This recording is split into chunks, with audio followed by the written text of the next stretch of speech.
Hard work, work. There you go. Forward. Hard work, hard work. Hard work, hard work. Hard work, work. There you go. Forward. Hard work, hard work. Hard work, hard work. Hard work, work. There you go. Forward. Hard work, hard work. Hard work. Fall in. Hey, what's good? What's good? What's going on with everyone? Greetings and salutations. You know what it is. It's me, your boy, Trey, the commission. You're rocking with your favorite vet to the net. First Formation Morning Sports Talk. Come on, fall in. Let's get to talk about. So again, like I said, as I continue to build up and get back into what we used to do, and just slowly but surely the crawl, walk, run phase, and every time I get on, I look forward to engaging and just tapping a little bit, just a little taste until I'm back and fully up and running again. So real more informative than anything else. Of course, NFL is getting ready to start. NBA is just dropped their schedule last night. The WNBA is coming closer and closer to the end of their season as they get ready to get into their championship. MLB closer and closer to that hunt for October.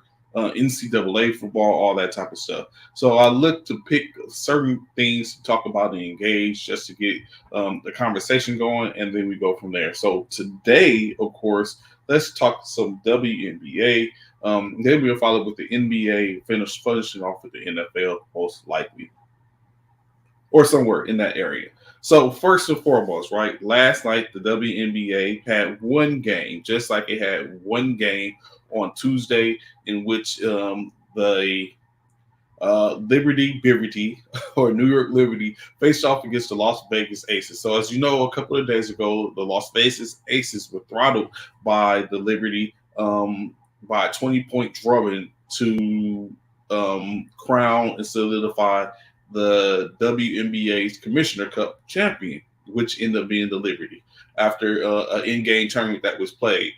So come back yesterday or last night, the Aces faced off yet again against the Liberty for their regular season game because the first game didn't count for any points. With that being said, of course, the Aces were victorious with a 88-75 victory over the Liberty. To improve to 20-83 on the year, still the top record in the WNBA, and yet still the Aces hold the second best record in the WNBA at 24-27. With I think about 9 games to go. I think they only play a 40-game season or somewhere close to that. Of course, last night both teams led by Chelsea Gray's triple-double, 22 points, 11 rebounds, 11 assists on the night. A'ja Wilson did come back and show some dominance, scoring 21 points, 8 rebounds.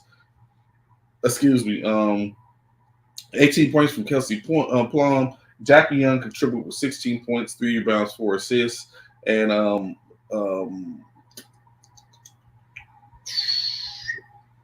5 points from Clark. From the Liberty, of course, was led by Sabrina Alessius, 22 points, 4 rebounds, 2 assists, 17 points from Laney. Brianna Sturgis contributed with 13 points, 8 points from Janelle Jones, who won the Commissioner Cup MVP with the double-double effort, and Johannes with 6 points, 1 rebound, 1 assist. So in case it came back, ran it back for when it counted, and the Liberty fell just a bit short in that. So, of course, they should be getting back into it soon. Game slated for today as they pick back up to finish off the season. The Dallas Wings will be facing off against the Connecticut Sun. The Minnesota Lynx and the Seattle Storm will link up. The Washington Mystics and the Indiana Fever connect as the Mystics look to get back their star in Deladon as she comes back from an ankle sprain. The Chicago Sky and the Atlanta Dream will do battle. And last but not least, the Liberty will face off against the Mercury, as they will be playing against a team that is with Brittany Griner. So that should be interesting to for them as far as matchups go. So going into the NFL, right? Just shortly or briefly, just a couple of things on the NFL. Just like we talked about the other day, as we looked at, we know Anthony Richardson, 4th round pick by the Indianapolis Colts, was crowned the starter, right? Yesterday, yet another individual was crowned the starter. Not maybe so much the same situation as Anthony Richardson, but due to the fact they have been in the league a little over a year and have been tested a little bit last year, playing the last game of the season, which it was victorious to get over the Dallas Cowboys. That person would be Sam Howell of the Washington Commanders. As the Washington Commanders, Ron Rivera has named Sam Howell as the starting quarterback for Week 1. Basically stating there's some things, the praises come, stating that he has been he has held on to that title for the most part, especially after Carson Wentz was traded and Taylor Heineke was lost to Atlanta in free agency. Now Sam Howell has battled held the position. Basically, they like what they saw from what has been said.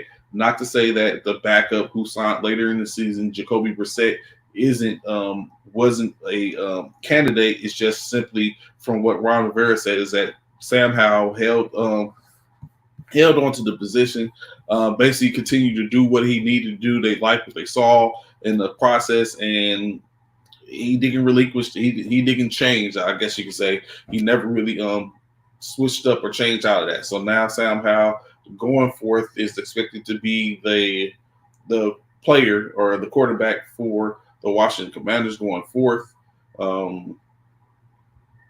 Jacoby Brissett is expected to be the backup. Now, one thing that comes in play in mindset or play for me is Jacoby Brissett tends to get an opportunity to play every year, regardless of his situation, regardless if he's the backup, regardless if he was the starter, if he's third string, he always gets opportunity to play, which I see this as no different. But which one would it be? Would it be at the expense of Sam Howell having an injury, or would it be at the expense of Sam Howell not producing and they have to go a different route? But in state is, I think Jacoby Brissett, we will see Jacoby Brissett play this year. Although I did state and think that Sam Howell was going to be the starter, I kind of was. I think I went from him being the starter, like me saying he was going to be the starter, 80% sure he would be the starter, to about 50% once Jacoby Brissett was signed. But obviously Sam Howell has did everything he needed to do, and now he is definitely going to be the starter for Week 1. Hey, what's going on, Eric? Bro, what's going on, fam? How you doing, man? Glad to see you in formation with me this morning. So last night, of course, there was one game in which the Philadelphia Eagles played against the Cleveland Browns. Not too much there, as both starters, i.e. that being Jalen Hurts and Deshaun Watson, were not suited up. They weren't playing. They didn't play. Of course, additionally, there's going to be a slate of games for Saturday, that being the Broncos and 49ers, Jaguar versus the Lions, the Dolphins and the Texans, the Raiders and the Rams, Patriots and Packers, Chiefs face off against the Cardinals, the Buccaneers and the Jets, the Bears and the Colts, Bills and Steelers, and lastly, the Cowboys and Seahawks to play on Saturday. On Sunday, the the New Orleans Saints and Los Angeles Chargers and Ravens and Commanders on Monday. Let me see who I see Eric with the Vikings comment. Who the Vikings got coming up?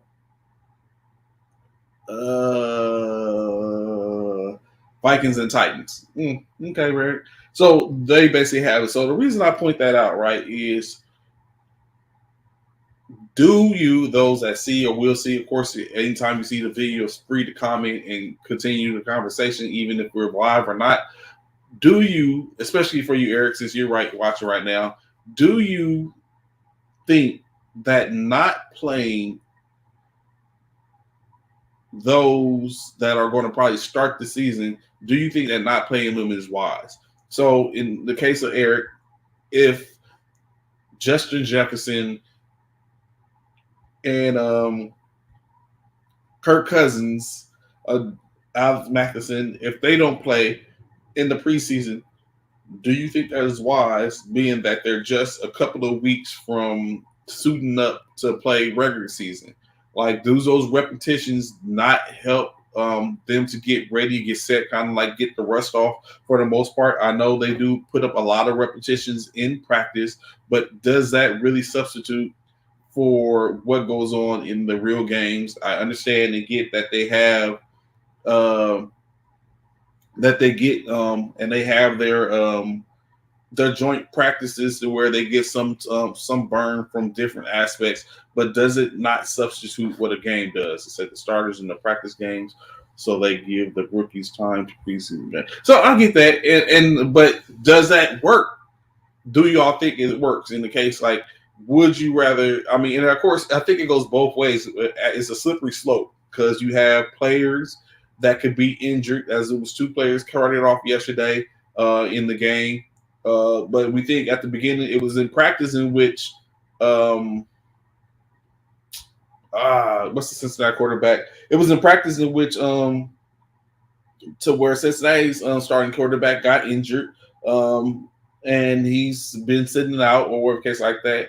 So practices, the same thing happens in practices that happened in Joe Burrow. I'm sorry, it was Joe Burrow who got injured in practice, and he's been sitting out as he recovers, and hopefully with the opportunity to get back at the beginning of the season.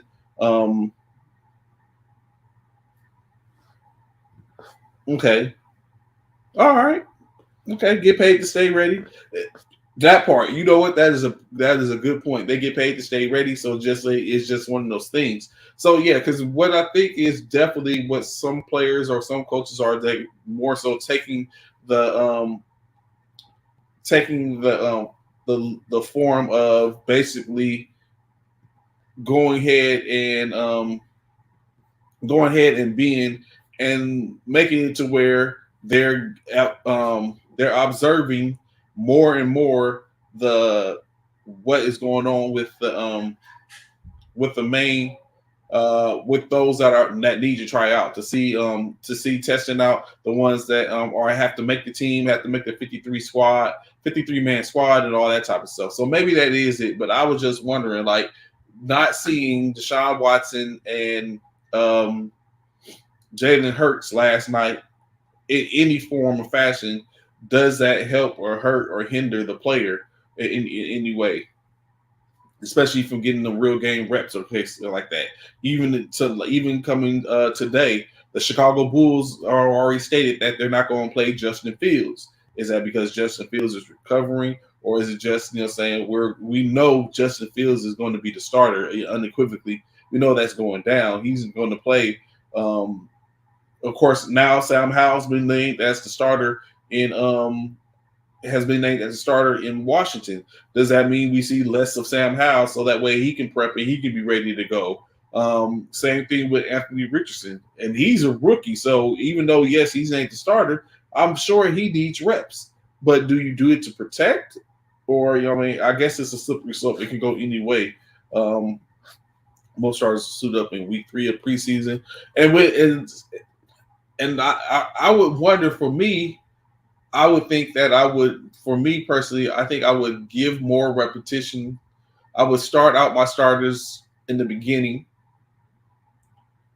week 1, week 2, going off of what I seen in week 1, I would start to dumb down, and then I think week 3 will be the least amount of time in which I would see my starters based on what I've seen in week 1 and week 2. I think that's what would be it.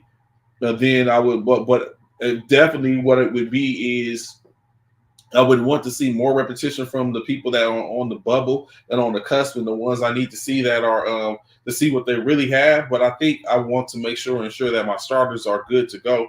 And I think little by little I would start it off. Even week one, I would start off where it'd be heavy at minimum the second half, or it would be or it would be at least a quarter or something like that.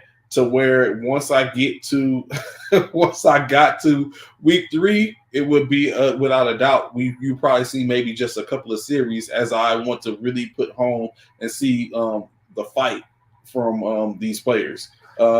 He said definitely Anthony Richardson definitely needs to reps for sure, which we'll see. But he's a starter.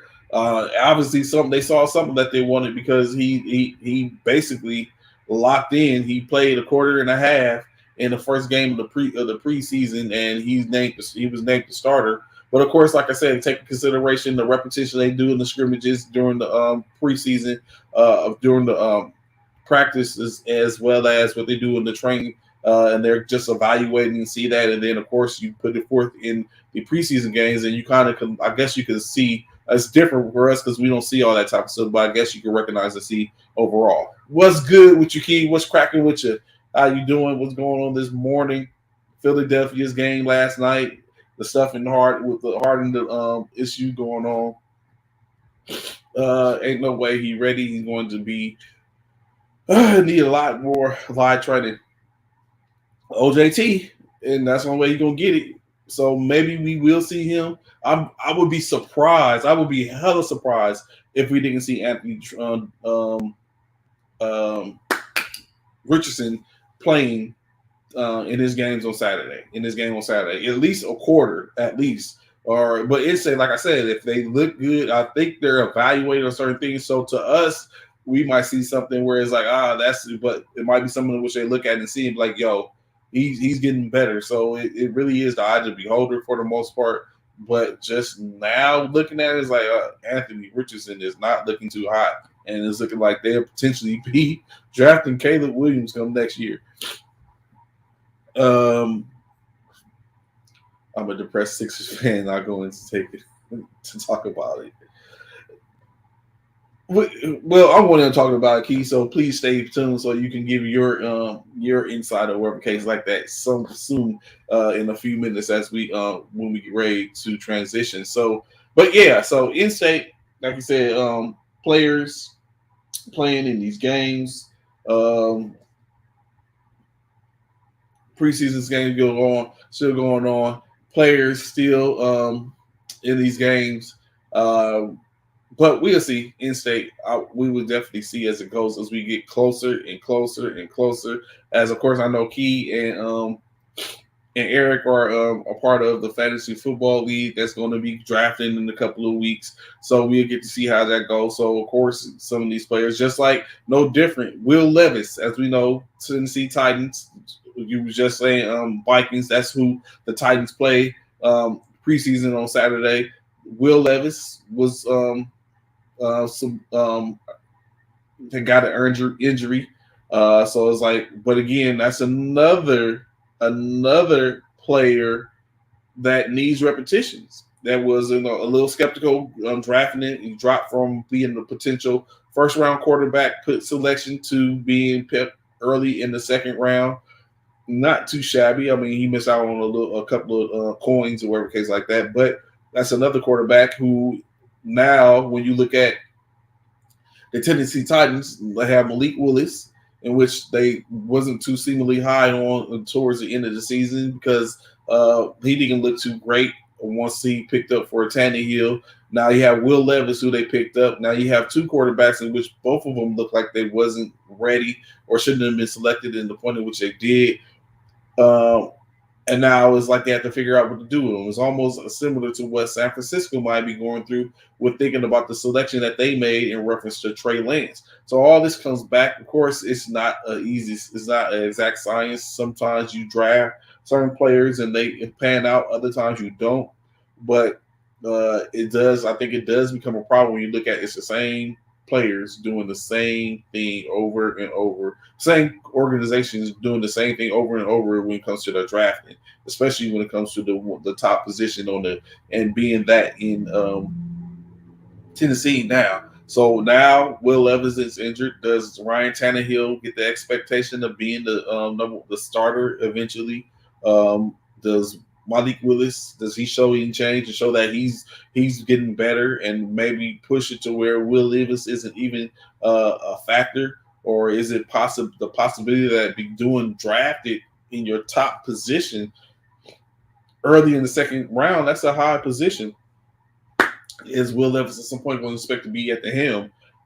In-state is one thing to keep in mind is just because you're a top-rated drafter, top draft pick doesn't necessarily mean you have to go then. There should be a point to where you still given the opportunity to edge the rookie curve, get repetitions as best you can in practice, in spring games, in preseason, sit behind whomever and learn. And when your number is called, be able to enter to act. So, well, it continues on. We'll see how Will Levis, how that ends up playing out. The one team roster is just so. I haven't. I think today. Well, it's funny that you say that, Eric. So I haven't watched any of the Hard Knocks for the most part in any case since it's been in its existence, maybe here and there. But I think this year I'm going to take I think I'm going to make a concerted effort to watch it. I know it's already started, the season's going, so maybe today I might check out a couple of the shows. So with you saying that, I know I caught a glimpse of Robert Saleh, the head coach, talking about how they have a 3-time MVP, potential Hall of Famer quarterback. They have who presumably could have been the offensive rookie of the year. They have who was the offensive rookie of the year. They have the defensive rookie of the year, and they have a nice addition in the running back room, being Dalvin Cook. With all that being said, are they going to be competitive? Like you were just saying, number one team by roster is the Jets. I don't know if I would say the number one team by roster is the Jets, but I do think they are definitely, without a doubt, able to make some noise. And that being said, especially if you get with Aaron Rodgers being at the helm, and depending on what Aaron Rodgers we get, or how they have been able to navigate what's going on with him being at the helm, and if he's going to be able to reenact some of the magic he had in Green Bay in his earlier years, that would be interesting. So I do think I don't know if I would draft any of their players, honestly, during the draft, but I do think they have a roster that's put together that's going to be able to put some work in. But I don't know if any of their players would be considered targets for me at this point. So I do think that. As far as going back to Malik Willis, will be great. I mean, like I said, I don't like to tap people's pockets on their coins, but it's a possibility. I think I would still err on a 50-50 point in what Malik Willis would be, basically going off the fact of he has to have an opportunity. He just because you're not a player is not that player that becomes great in that moment to where we see him doesn't mean they can't grow and they get it. Hell, look at it's on the tip of my tongue. Geno in Dallas. I mean, in Seattle, it took years and organizations for him to basically be, because I wrote Davis off. Geno Smith. I wrote Geno Smith off. It's like, oh, he's a bust, or he's not. I'm not necessarily a bust. Like he's not going to be anything. And then he comes and last year resurrects himself once he finally got an opportunity. Under Russell Wilson was out, moved on, traded to Denver, and he was able to win out. Geno showed that, okay, I can play still. So, and this is years later. Like he was written off. Everyone wrote off Geno Smith. So it's like at this point, I'm not I won't say that Malik Willis is going to be trash the whole time. He is pretty trashy right now, but it's going to. I mean, he can have some upside. He continue to push on and do what he got to do. We might be looking at and mentioning Malik Willis amongst greats, or at least mentioning him at that particular time to where it's like, oh, he's pretty good, or Malik Willis pushing for accolades and all that type of stuff. Comeback player of the year, MVP, because those are only position things he can really push for to get now, or just to be mentioned with everyone else. And when it comes down to being a starting quarterback in state, like I said, Peyton Manning. Yeah, Peyton Manning broke an interception record. He's one of the greatest, and so it comes with some things. So I agree. So I don't not the fact that Malik Willis can probably be great. He just has to get an opportunity and put himself in position to where he can get that opportunity to show that, okay, I can play. Jordan Love finally gets opportunity, and it was always talked about how he wasn't looking too good. Jacoby Brissett has played his way into opportunities that haven't been the greatest, in which he's still a backup or a journeyman quarterback, but he had an opportunity to start to where he could have solidified it, but it didn't happen that way. But what he did is put himself in position to where he can be a quarterback called upon. That used to be Patrick Fitzgerald. If you think about, Pat was like one of the top quarterbacks to go get if you needed a backup. Pat was your man. And it was just, I think, the only reason why he didn't stay to where he could continue to show that he was deserving of a starting role is because of his age. It became that he was being up against, like, he was cooking in Miami just 2 or 3 years ago, and then he was replaced by Tua Tagovailoa. It's like, why? He's winning. It's because they needed to develop and move on. And it was unfortunate for Patrick Fitzgerald, but that's Fitzpatrick. So Fitzmagic. So it's definitely somewhere out there. Garcia was one. Jordan reminds me of Mariota. If he reminds you of Mariota, it can look too good. Mariota did not look that well in playing last night in place of Jalen Hurts. But I mean, we'll see. But Jordan Love, it's his time. He gets opportunity. We already see Sam Howell. It's time, his opportunity. We already we just talked about earlier. Anthony Richard is his opportunity. Is his time. Presumably what we're gonna see is Brock Purdy is going to probably be the starter, named as the starter for San Francisco. It's his time. He continues to now. He gets a full reign of the offense, and he'll get his opportunity. So it's a couple of quarterbacks that's out there. We already know Bryce Young in Carolina. It's his squad. So it's going to be interesting to see how he is. But I think I'm going to check out some of these. You don't get that way. We gonna start Purdy, even though we probably shouldn't. But it's going to be Purdy. It's unfortunate. I'm very sure what's going to happen is they're going to make, if Purdy starts to get is going to get the helm. I'm very sure prior to, if they can start hitting up some teams that need a quarterback, i.e.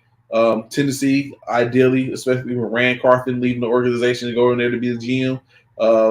And hopefully he's looked and seen something in Trey Lance, and maybe a trade to where they can move Trey Lance and get them all out of there so he gets opportunity, because he's going to be, I think he's looking at potentially being a third string quarterback with the current organization, which isn't going to go. 2 games is what, a starter? Nah, I think it's unfortunate. It's a bad. I just think it's a bad situation with Trey Lance. One, he probably shouldn't have been drafted that high. That already puts expectations on him that probably could be deafening or overwhelming. And then when he finally starts to play, he gets a couple of games in his rookie season, doesn't look too well. Then he finally gets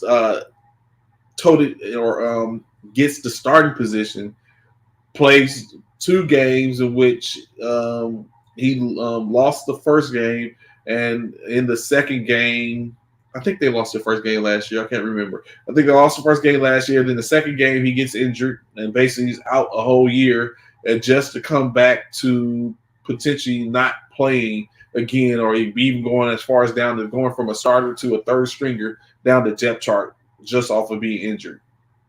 So it's unfortunate for Trey. But, I mean, in-state is play, show your prowess, and you don't have to worry about that. If you can put yourself in position, you don't have to worry about that. It all starts with you. So if he was able to show why he was definitely a number 3 overall draft pick talent, then we wouldn't even be having this conversation. If Brock Purdy would be the one we'd be looking at talking about, it's unfortunate for Brock Purdy because he did the damn thing, but it's Trey Lance's team, and that's not what we're saying. We're talking about it's Brock Purdy's team, and woe is Trey Lance. So definitely simple offensive plans. It's different. So that's the main point, Eric. You hit it right on the head. We now get the chance to see. It's like just like I see anywhere else. What's good, Lestana? What's going on, fam? Always glad to see you, family. What's going on, bro? Happy Friday. But excuse me. It's just like we talked about before, Eric. When a player first come in the league and they're hot, it's always the same thing. It's always hard to put together a plan to stop them because usually you haven't seen it. There's no tape really out there from that aspect, especially with that with the crew which they're playing with those weapons. And so Brock Purdy was just cooking them.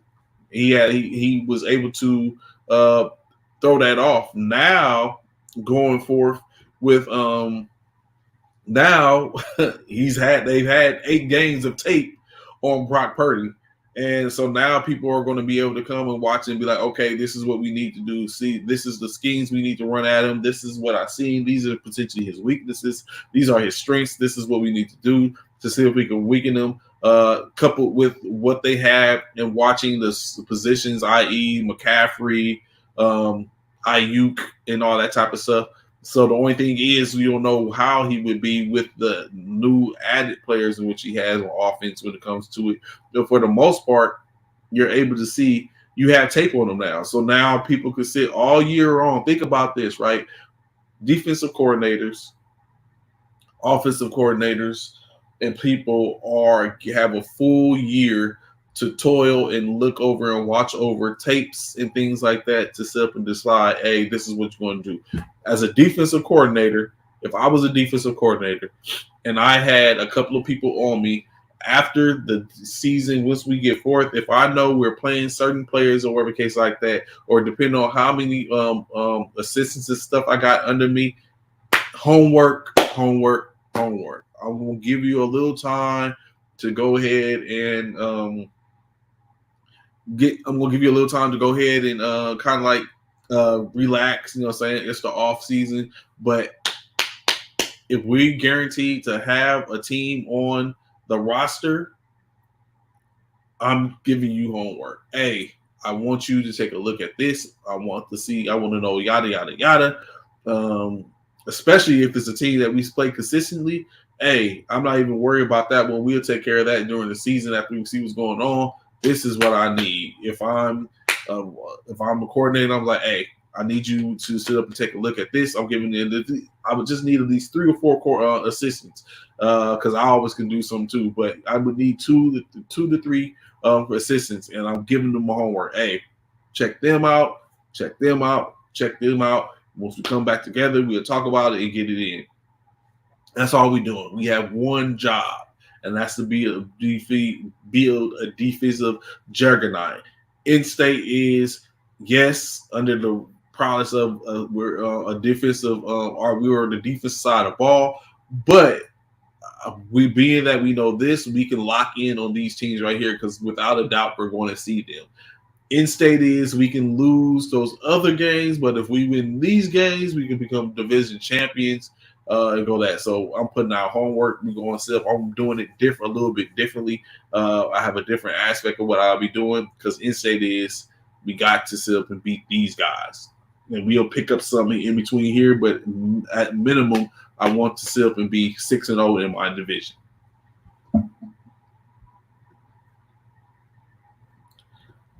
Coach, I don't know. So I coached in basketball, right? For a second, I coached basketball, in which I thought about coaching basketball again a few times, but it's a little bit different because I was an owner of the team, so I would had those responsibility and roles, and I was I was a basketball president, and so it was too many roles, and I just so that's why I thought about okay, maybe I will, but of course I look forward to. I'll probably do some coaching out here, fantasy flag football coaching for youth, possibly while I'm out here in San Antonio. So I don't know. We're gonna see. I'm gonna see. So I might just, go back into that. Myself and Bishop said we would coach some the youth for football, and go from there. So we'll see. I'll definitely take a look at it.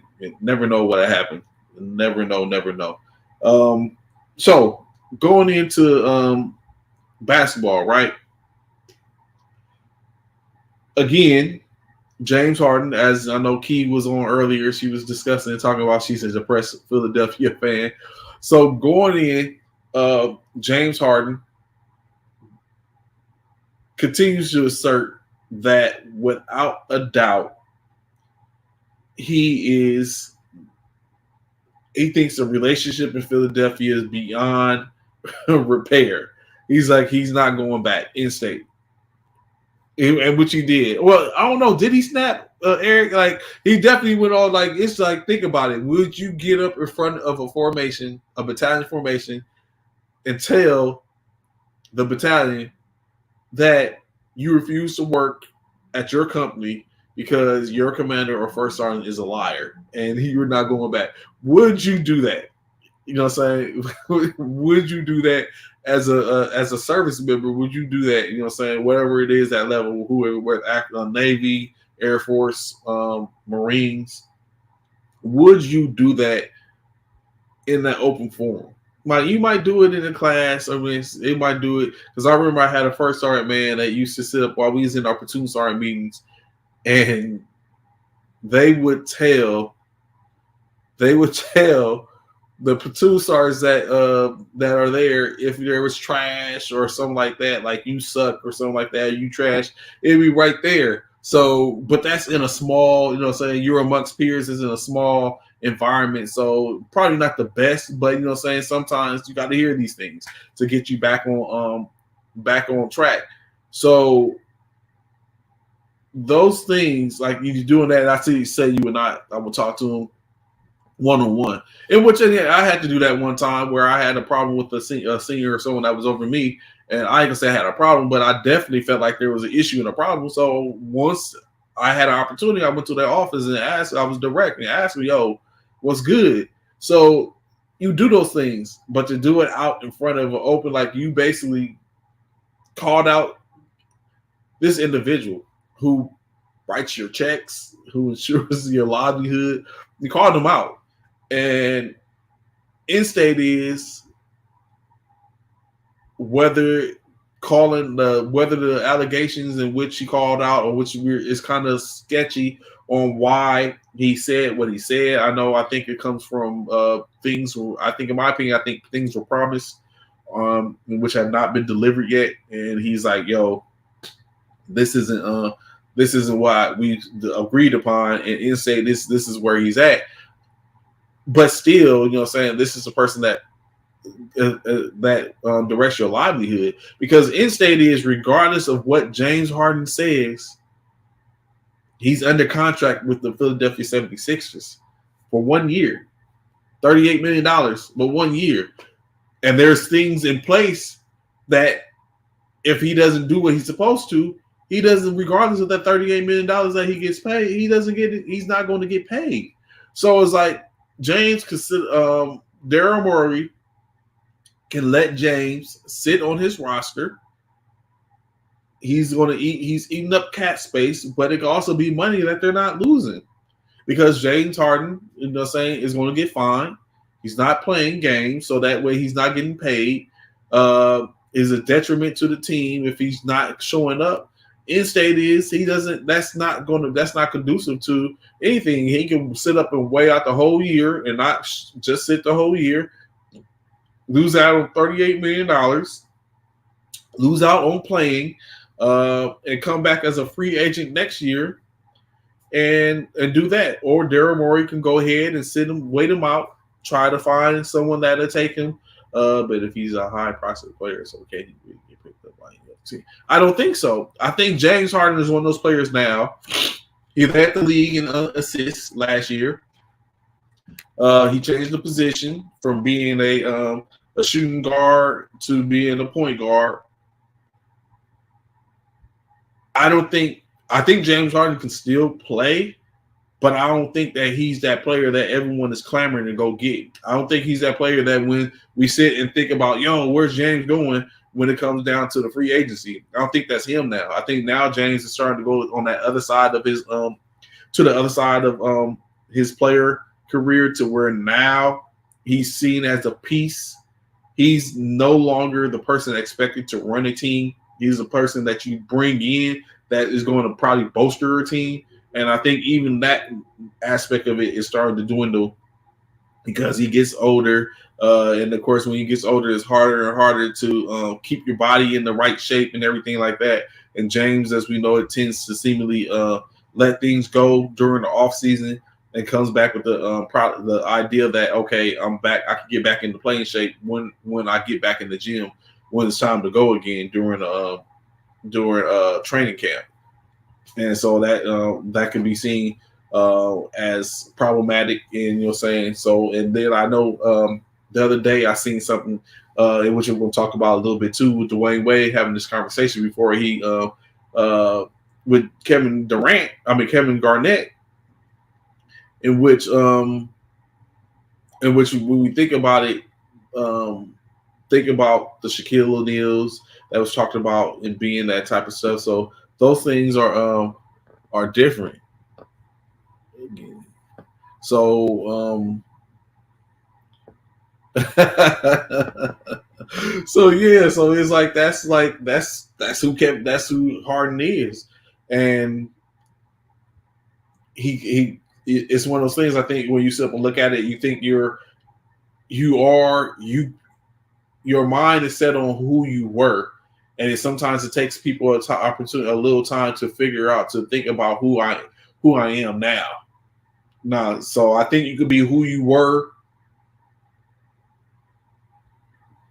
in correlation with who you are now, and you kind of like figure out how you make that work to where you're not that person. You was dominant at one point, but you could go from being dominant, from that dominant aspect, to just being a problem just in general for most in who you are, until you get to the point to where, okay, no more. I was looking at a couple of things. Like I know a guy, Paul Parks, who was who has probably, he's done a lot of playing for the TBLs and the TBAs and running here and stuff like that. But for the most part, Paul Parks can go. He can play. And a lot of times you see he plays on a lot of teams. He's been in a couple of movies playing as extras and stuff like that. But Parks can go. He can play. But we haven't seen Parks on the big stage, i.e. NBA, G League, or anything like that. He's like one of those next players potentially that we could possibly, but he's a little older. But I was about to say, just like we see the Hezzy guy now is in playing for the big three, Paul Parks is probably one of those players potentially, if it continue on, maybe that time I pass on, that you could have seen as well as the big three or something else. So, but Parks can play. But what I see is everyone knows Parks as that type of player that can go, and he continuously gets picked up and get opportunities. And this is playing opportunities to play to get money, like even from a smaller tier aspect. He's not big, you know what I'm saying, playing big leagues where we see him on TV and stuff like that on national television. But you can see Paul Parks, and Paul Parks. So I think he continues to invent himself where he continues to get played, where he's playing consistently, getting picked up, getting, he's a sought after player. If someone sees that he's available, then chances are people are going to approach him and go after him. So it's you could do that in other aspects in state. And I think that's where you just have to realize, especially those like James Harden, which is Russell Westbrook, some of the others that have now who are now in that position at some point. LeBron James, I think LeBron James is starting to become that player to where now we need to see him in a different light. He's no longer that person that I could count on to win the game for me or carry the team for me consistently. But he is a person I could count on to be a contributor and a supporting cast to my star, to where you got to sit up and you got to account for this guy if he's on the court. I'm just being truthful, you know what I'm saying? LeBron is time. It's that time. No different than it was for Kobe. Sanford, LA held on to Kobe as the star too long, and they didn't build around him and make things for him to bridge him going out the door. And I think that's what you have to do. You have to bridge, in which LA has an opportunity because LA is a premier organization. They're a blue blood. They're, you know what I'm saying, they're made. Only one of two teams with 17 titles. And some of those are in the last decade or 5 years. So, you know what I'm saying, they're a blue blood and they still compete. So they can bring in people, but you have to, I think there's a bridging process. And currently the bridging process is, well, we have enough players to potentially bridge for a superstar. You know what I'm saying? Your next person doesn't have to be the megastar. We just need people that's going to play, and you can be a superstar. Magic was our star. We had Kareem, we had Wilt, and we had Shaq. You know what I'm saying? It's been over the years. Shaq, Kobe. Like, there's always been someone that's able to bridge for the next one. LeBron was our next bridge. AD was brought in to potentially be the next bridge. Now AD is going to be the bridge potentially for the next player or players to bring in to keep that organization afloat, to where it's like, okay, it's the Lakers. Like, what do you expect? Championships and bust consistently. So that's what it is. So when you look at that and take that into consideration, then it's definitely a thing to where I definitely think that is where we're at. Like, we, without a doubt, Harden is not that player anymore, but he can be a player that's that could be consistent. What's good? What's going on? What's going on? CC, what's good with this morning with you, bro? You got it. How y'all doing out there? So we was just talking about talking about the stuff, going back a little into the Harden situation, to where I was saying that it was Erica asked a question. I was like, I think Harden's not that player anymore. Harden is now the player that you get to get your team over the hump. He's not the player that you get to take your team to a higher spot. He's just that team that contributes to it from that point on. Yeah, but can he really be a contributor though? Is my thing. Like from what I've seen with James Harden, even like, it's not just the folding in the big games. It's the discipline and the mindset to wanna keep a team in big games, or or play that role, man. I'm not sure. Maybe it's the coaching. I'm not sure he's been sold in on. Since D'Antoni, I'm not sure he's been sold in on any other coaches he's played for since. You know what I mean? It's sort of like he's just going through the motions out there. He got ball. Like, the man can ball. Everybody knows James Harden can ball, but for me, it's the effort, man. It's like he don't put no effort on the defensive end. He get cooked on the defensive end consistently. It, like, at least play defense within a team. Man, I saw this thing the other day. Phil Jackson was talking about selling players on defense. You know what I'm saying? Mm-hmm. Like, you can have all the offensive skills. It's the NBA, so everybody got offensive skills. It's like what Draymond did. Like, Draymond could actually score the ball. I don't know if people know that, but he could score the ball. But because of his role on the fitting with the Warriors, he had to change his game up. A lot of times you got to change your game up, but I don't think James Harden want to change his game up yet. You know what I mean? Maybe he does now, or maybe if he gets to the right team, he will. But from what I've seen lately, he don't just want to change his game enough to play that role, to be something that can contribute to anything winning. Eric, I see your question. I'm going to get back to that. I'm going to put a star on that so I can come back to that. We'll come back into that a little bit, or maybe the last thing which we talked about. So yesterday, the NBA dropped its league schedule to where I would have honestly thought that there would have been more emphasis put on their new diamond in the rough in Victor Wembanyama. I thought that we would have seen a bunch of San Antonio games thrown across the screen, in which we didn't for the most part. We see, so I don't know what I'm saying. But of course, what we see is the Los Angeles Lakers will be playing against the Denver Nuggets to start the season, as well as it's a doubleheader. The Nuggets and the what was it? Nuggets and Lakers, and who's the other game? Warriors and Suns, right? Warriors and Suns. So you know what I'm saying? The build on Durant playing against the team he won 2 championships with, and Chris Paul playing against the team that which he was ushering in something new. And then, of course, the new the Denver Nuggets, the replay of the only one of a couple of sweeps during the playoffs, in which at a high point the Lakers was cooking. We just knew that the Lakers was on course to face off against the Miami Heat again, running back, in which Denver put it into all that with a sweep of the Los Angeles Lakers out the conference out the conference finals. And then on to a championship.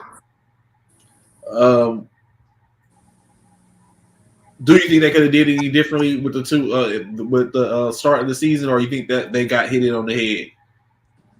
I think it's all right to hype the game up. Like the 3 of the 4 teams that's already predicted to really do something in the West, in that Western Conference, that tough Western Conference. Well, you throw the Lakers in there, the Lakers will be a playoff team. I don't know if it's play-in or playoff, but they'll be in the mix.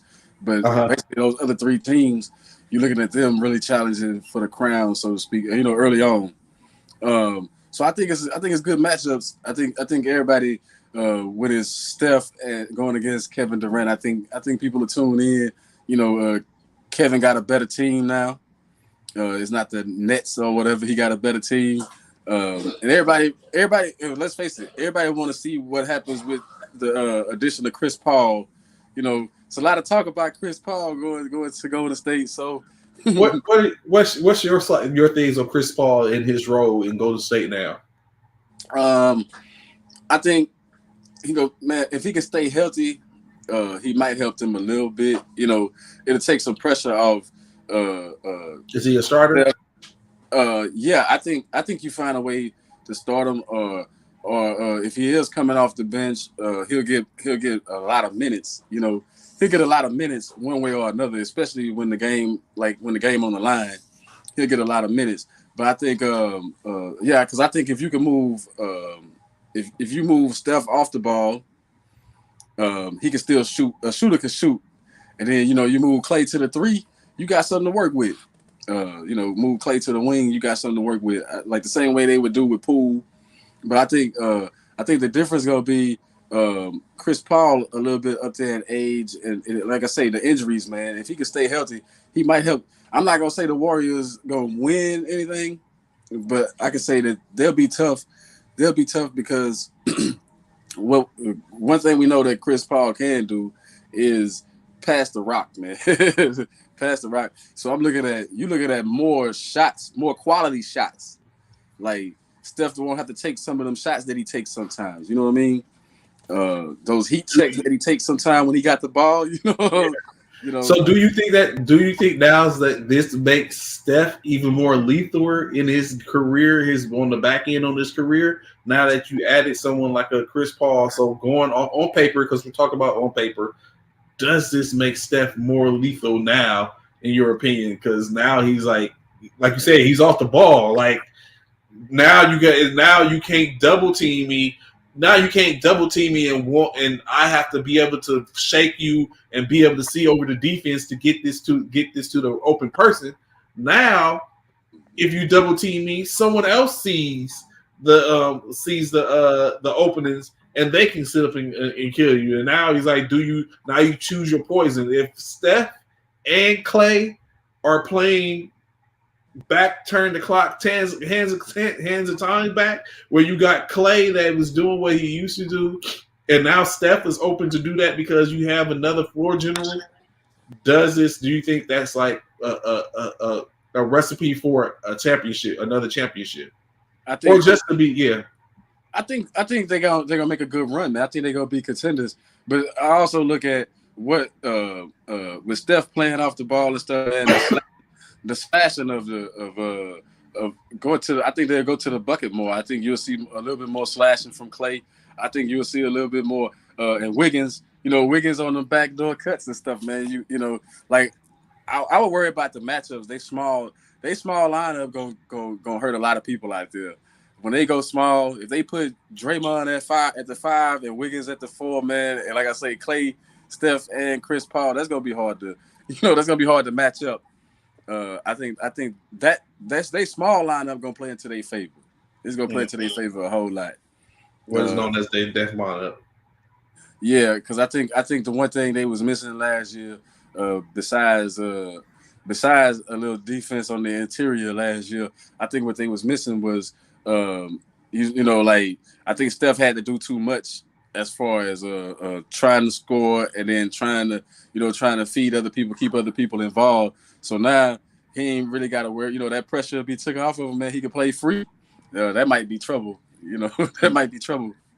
And so, of course, additionally, to finish off, like I guess you could say the week for the tip-off, on the Wednesday game, Boston and the Nets versus the Dallas. Boston Celtics will play against the New York Knicks, as well as the Dallas Mavericks against the San Antonio Spurs. They're actually at San Antonio. I might have to see what's up with that.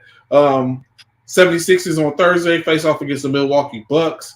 Running back again, the Los Angeles Lakers will get the late game and they take on the Phoenix Suns. And then Friday, the Miami Heat take on the Boston Celtics.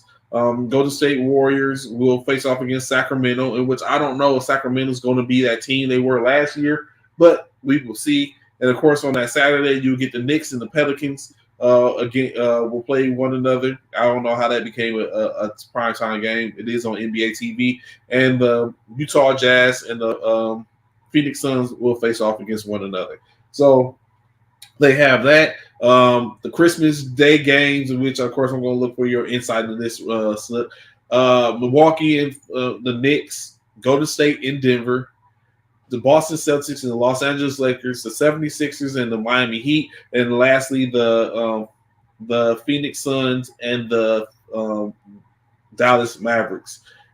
Is that a lineup that you are chomping at to get to on Christmas morning after you done gone through everything, chilled, got your plate and sit down and watch basketball? Are you ready to see those 10 teams in competition, or is there a better lineup you think they could have put together? Well, I think that Heat's Bucks, that'll be a good. I think that's gonna be a good. That's pretty good. They got a pretty good lineup. They did it traditionally. The Lakers and the Celtics. They did some things. They did some things that's positive on there. But I don't know. I think on Christmas Day, like no Wembanyama on Christmas Day, man. Like what I'm saying. Like I think like that'll be a time when everybody tune in. I mean, you know what I mean. Like those that ain't seen them yet, like that'll be a good time. So I was wondering why the Spurs not on that Christmas Day list, but other than I said, the Spurs didn't get no love really prime time when I look at it. Like of course, one of the first things I did is I want to see when the Lakers are coming to town. Lakers come to San Antonio on the 13th of December. Actually, they have 2 games, and I think they have a preseason game. But I don't think I want to try to see the preseason game because where it ruined it for me. So I'm not real particular on going to see the preseason game. However, I will try to catch a regular season game. So we know it's going to be an arm and a leg for that game. But it's basically I know the Lakers come to San Antonio December 13th, and they go to Houston twice. And I think they actually come to San Antonio twice as well. I just have to look and see what that other day was. But they played San Antonio 3 times this year. They played Houston 3 times this year, in which 2 games are going to be in Houston. Actually, that's when the Lakers play Houston. They play San Antonio back to back. They play them on the 13th and they play them on the 15th of December. and then that's the only time they'll be here. So I'm going to try and catch one of those 2 games. And then, of course, like I said, I see they play 1 game against the Mavericks, and then they play 2 games against Houston. So out of those 5 games, I'm going to see the Lakers play, whether I have to go 30 minutes or 4 hours to go see them play. But yeah, like there's no San Antonio whatsoever on that top game in that retrospect. But you get Luka and Kyrie against Kevin Durant. You get Embiid against Butler again. Like you said, you get the Celtics and the Lakers again, and then you get a face-off of the top team as of last year against the champion, ex-champion versus the new champion, and then of course Milwaukee and the Knicks. So definitely different. I would have thought we would have seen San Antonio, but of course I think what's being outweighed is the fact that San Antonio has upside, but they haven't been that team in which people want to play. But I will bring up San Antonio is on the MLK on slate as they will play the Atlanta Hawks in Atlanta on Martin Luther King Day. The Rockets will face off against the 76ers in Philly. The Lakers will host the Oklahoma City Thunder, and Golden State will be at Memphis MLK Day, which we should by then we should be able to see Ja Morant. He should be back in the fold. So with the MLK Day slate, you think that is what do you think about that? Those 4 games on Martin Luther King's birthday. Well, I think that's good. They're gonna showcase some of the young talent. Like that's the first time I heard you mention Atlanta. You know, as far as, you know, like they go back to showcasing some of the talent that they got in the league. I mean, it's a lot of talented players scattered on teams. A lot of teams that, you know, predicted to do something heavy. So it'll be good to see, you know, what Trae Young them bring to the table.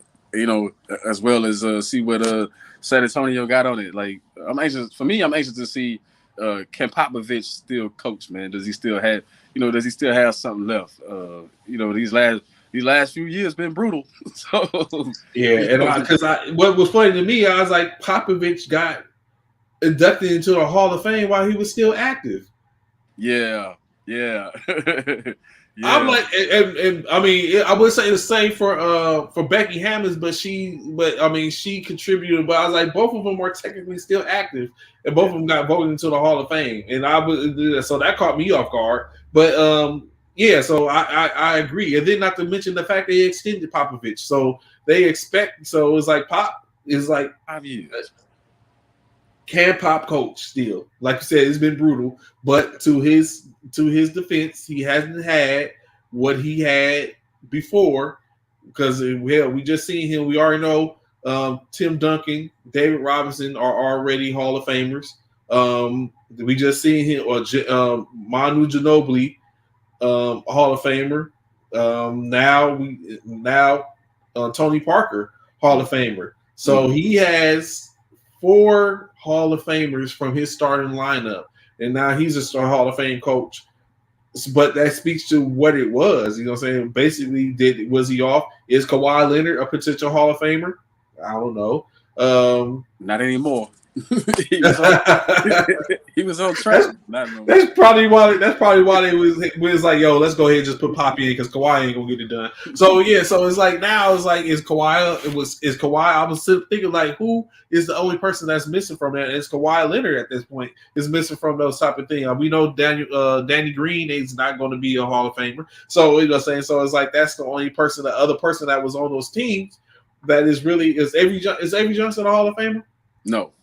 Okay, so so at this point, that's where you're at. So it's like, but can Pop, true enough, like that's a good question. Can Pop still coach?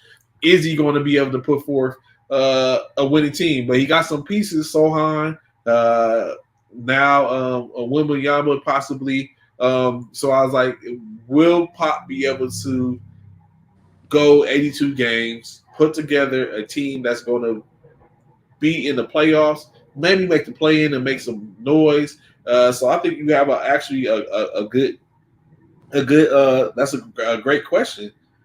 Do you think he meets it though? I don't, man.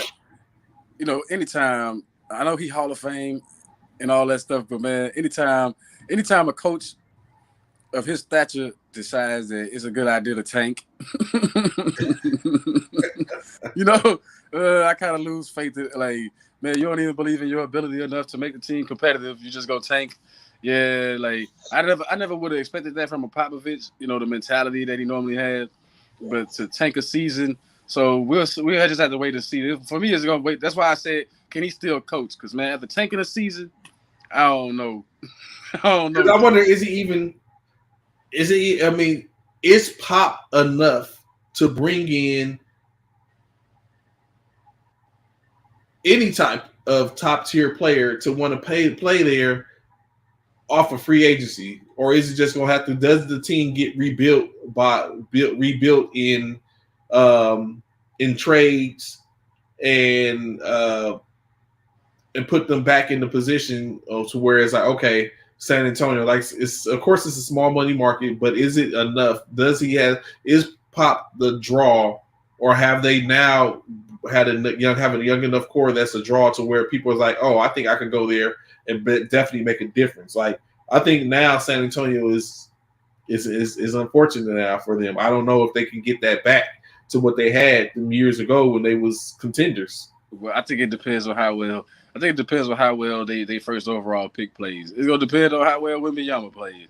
Like, I think sometimes your players can do all the recruiting for you. If they, if he come out and he's solid, I think it'll be players that'll want to that'll say, hey, he can get to the next level. So I want to ride with him. You'll find some players that might want to do that. Or it could be they like you was just talking about they might have to do a process type. It might be where they have to do, like, because your Rockets looking good, in my opinion, on paper with their young talent. Like, they got a lot of young talent there, so maybe it's time for San Antonio to do that as well. Well, that's another thing too. Like, if you look at it, Pop's coaches tree, man, they actually, a lot of them doing well and winning championships or making it to the finals and stuff like that. So I think you don't have the same coaches in house either, like that you had before.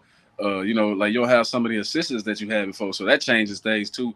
But I just think the biggest thing for San Antonio, even though they have been a small market, if you think about it, most of the players that they had was pretty much drafted, and then you bring in some veterans.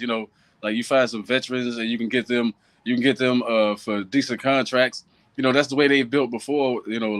Like they dynasty before. That's how they built it. They drafted Tony Parker. They drafted Tim Duncan. They brought Manu from Argentina. You know what I mean? Yeah, that's a good move. When you said that, I was like, that's the move right there. It's like, okay, I can't get no players here. Let me take a look at what's going on overseas and see who I can bring from over there. So yes, definitely. Yeah, like, so they brought Manu. Yeah. I think that's the way he gonna try to rebuild again. Because another thing we always got to remember about Popovich is he also like the GM or whatever the team. So he doing double duty. And I think that's why I was saying, like, to have a coach where you caught him in that trap right there, man, in between where do I tank or do I coach? I mean, we know he want to coach, or else he would have said, I'm out of here, right? He wouldn't have signed a 5-year extension. But he also got to think about the business side, like he got to do the front office thing. And that's why I think if San Antonio was smart at this point in Pop's career, they should have made him choose. You know what I'm saying? Either you want front office or you want a coach. You know what I'm saying? Yeah.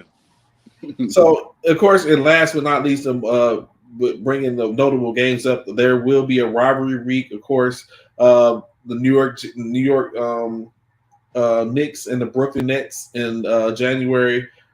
Of course, the Lakers and the Clippers. Oklahoma and San Antonio on that Wednesday. Phoenix and Dallas running back on that Wednesday. Golden State and Sacramento. Boston and Miami. The Mavericks will play against the Atlanta Hawks. I guess that rivalry is the fact that Luka and Trae Young being switched for one another. The Spurs and the and the Trailblazers, and then last but not least, and during that week, Miami and the Knicks, 76ers and the Nuggets, and Lakers and the Warriors to end out the rivalry week during that time frame. So, looking at this, right, and as I was looking, I was talking earlier, I was listening, and I was talking about the interview with Kevin Garnett and D Wade, in which Dwayne Wade let it be known that they almost constructed a team that had Chris Bosh, D Wade, LeBron James, Joakim Noah, and Derrick Rose. Do you think that could have been a better team than the Miami threesome? Yeah, way better because Rose, because Rose was good when he first came. Injuries took him out the game. Like he was on his way, and I think with the injuries that D Wade had, during those runs or whatever, with a Derrick Rose, and then Noah, man, the presence on defense. I think with a Noah, you would have got what I would have liked to have seen from Chris Bosh a little bit more. You know what I mean? Like hitting the glass heavy. Being a like the Draymond Green aspect, like like this is my role in this team. Yeah, I think you would have got those things, and I think I don't think they would have lost. I think they would have won. They played in the Heat played in 4 championships. I think they would have won all 4. They would have. It would have been like a 4-peat or something. Like it would have been ridiculous. As long as everybody was healthy. But that was like a dream scenario. I think I saw that too. But I was like, when I seen that, I was like, wow, that was the move. And he was talking about it, but he said, and then they talked about other things. He talked about linking up with basically they were they was it. And from what I understand is that Chicago probably would have made that deal happen, but they couldn't get Luol Deng off their books, because they were supposed to trade Luol Deng to the Clippers, but the Clippers didn't take the trade. And then so Luol Deng ended up, I guess, eventually Mitch Kupchak ended up taking Luol Deng off their hands, and we basically gave us a poison pill to where we held him and we had to basically flex him out because while he was with the Lakers. So Luol Deng finessed the NBA on his way going out. But yeah, when I seen that, I was like, that's crazy. But I know Dwayne Wade said he actually didn't think it was going to be a good fit, because at that time, him and LeBron became were alpha dogs, in which they don't know if D Rose would have been. He said he don't know if it would have been a good fit in state, but I'm very sure that would have been a hellacious team. But that's something to, it'd have been something to work out. But I think the ball, like it's only one basketball. Sometimes you got to be willing to shed a ball, and like we seen sometimes when you're not willing to shed a ball, like Kobe went through that phase. Remember when Kobe wouldn't shed a ball? Like that was a difficult time for the Lakers. You know what I'm saying? The team suffered when you didn't want to shed a ball. It is like same thing. Most recently, when you looked at Melo, New York days, didn't really want to shed a ball. And it hurt your team. So I think they would have found a way to make it work. I think because Derrick Rose, he could have got his points one way or another. You know what I mean? LeBron would have, LeBron. I mean, imagine this. We talk about Jokic and the triple doubles and stuff like that. LeBron, like on a team like that, LeBron would have been a triple double easy. His points probably would have went down a little bit, but he would have been consistent triple, yeah. But the rebounds and the assists would have been ridiculous. You know what I mean? Like it just would have been ridiculous. That is it. So that was when he said that, I was like, wow. So now when you look at it going forward, you just talk about Jokic, in which not necessarily him, but Jamal Murray. What do you say to these players who are bowing out and not playing with their countries or in their countries' team for the FIBA World Cup? Jamal Murray has said he's not going to play. I know Porzingis said he isn't going to play, but that's because he has been diagnosed with plantar fasciitis, so he's more of an injury situation. I don't think I don't know if Wiggins is playing for Canada. So for the World Cup, what do you think about these top players that probably could have helped their country get in? What do you say about that? Is it just a rest or? Yeah, I think it's prepping. I think it's prepping for the brand, man. Like like everybody's a brand now. It's like like if you still had something to prove, then you out there, right? But it's like you don't have nothing to prove at this point. The mentality these days has changed a little bit. It's more what I see more of is I've made it now, so I don't have to do this no more. I don't have to do this.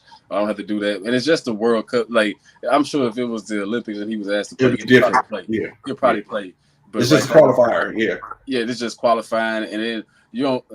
The risk of injuries is so high these days too, and it's like you put so much into that, so you can't just say. I won't just say that it's about the brand, but it's also about protecting that brand. It's about like you get injured in the World Cup. You know what happened?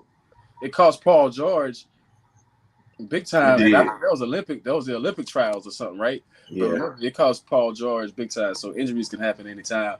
And I think you guard against that more so now than ever before. I don't know if it's the way the players train nowadays or whatever, but I think that injuries happen, especially to big name players. And plus we got to think Jamal Murray coming off injuries. He ain't been too long. Coming off injuries, so it's probably smart that he doesn't play. Yeah, and then Victor Wembanyama, he's not playing in theirs. And a couple other ones, and then so I guess like you said, it makes sense. Like, and it's just a qualifier for the most part when you look at it. In state is all the teams are going to make it. They're going to play in the should be playing in the Olympics. It's just this is an automatic bid. So the likelihood of all the teams that we're talking about, Canada, their team looks pretty nice right now. That was just their FIBA team. I don't know if that's going to be their Olympic team. No different from Slovenia. So to where we just seen they played the U.S. not too long ago without Luka Doncic, but Luka is going to probably be in for the Olympics because everyone's going to want the opportunity to knock the U.S. off in the Olympics as opposed to the Worlds is just just feeds the monster. Because we all know if there was a situation to where the U.S. lost the Worlds and it started to be a whispers that they weren't going to be a team that wasn't going to be a favorite to win the gold, that's going to bring out everyone in the U.S. to compete against the world, the team. So, of course, no one wants to poke that bear, or at least, saying the ideal. I'm very sure. I'm interested to see what that Olympic team is going to look like. I want to see who is going on that team and how they're going to put that team together. Of course, I would expect to see Steph at minimum. See Steph. I don't know who else I would care to see after that, but I would hope to see definitely see Steph on that squad. But I think we should start seeing. Now it's time to start seeing the Tatums and the Browns. You start the next tier. The Bookers, the Devin Bookers, and all that. Man, it's time to start seeing them next. I think they got next up. I think the U.S. will be fine if some of those players actually, if you could get those players to actually play. I think it's falling off a little bit because we went through a transition. The coaching changes and stuff like that also have Pop to Krzyzewski now is Kerr. Yeah, but I think Steve Kerr, I think he gonna have to recruit. He got to get in people's ears, man. Spread the word that we want some of that talent. If you remember the Dream Team, Chuck Daly, he pretty much let the players recruit themselves. You know what I mean? Yeah. Like who you want on the team, who you don't want on the team, stuff like that. You know what I'm saying? So, so I think the same thing should happen nowadays, man. Go back to let the player, because I think the players, with the generational gaps between stuff now, man, I think the players have more say than ever before, and they can persuade their friends to come on out and play, man. You know what I'm saying? Yeah, I definitely sit up and look for that. But you gave me an idea for a show, so I'm gonna have to look at that to do that. But that's definitely what we're looking at now. So a couple of things, right? So we see where Eric asked a question earlier in reference to the situation where Bronny James, as we know, had went into a cardiac arrest a couple of weeks ago as a young 19-year-old having that issue. From an aspect of a father, if you had, and not to sit up and say anything because everyone does differently. Of course, I'm very sure that they're also Ronnie is also in this aspect. It's his body, it's his life. He's a young man. He's an adult technically. What would be your aspect if you, as a world class athlete, and your son up and coming as one as well, had a similar situation? What is your mindset at that point? Well, it's whatever you need to do to keep your body right. Like if you still, it's a decision to be made as far as like, is it really worth pursuing? Like, do you, you know what I'm saying? Is this something that you really want to do? I'm sure Bronny wants to do it. You know what I mean? And if you want to do it, then you got to try to find a way to do it smart. But I think the amount of money the rumors have that LeBron spent on his body, I think the same mentality will go into Bronny as well. You know what I mean? Like we'll put the best doctors around you. We'll put the best people around. The best nutritionists and all this stuff. The best dietitians and all that kind of stuff. We'll get you the best trainers and stuff like that. I think that's going to play a big part in what Bronny does afterwards. On his way to recovery. Like I wasn't sold on him, but I still wanted to see him play. You know what I mean? Mm. Like I still wanted to see him play. I wanted to see what he had on it. So that might answer the next question: Bronny or Bryce? A lot of times it's always the youngest, man. It's always the younger ones that LaMelo, yeah. Most of the time, it's the younger ones that come and ball. Like I think Steph Curry is an exception to that rule, right? But other than that, it's normally the younger ones. So I would say Bryce. Yeah, and that's what the rumor is. Bryce is a problem. He's definitely more because Bryce could have thrown the scene without no one was looking checking for Bryce. And all of a sudden, here he is. So definitely, of course, when you look at that, no different than LaMelo. When LaMelo came up, everything was Lonzo. Maybe not too much talk about LiAngelo, and then up jumps LaMelo, growth spurt, and all that type of stuff. So yeah, definitely the younger ones usually the ones that are the ones that's not looked at. I think, is that all I had? Oh, last one. Rookies. I got a couple of names.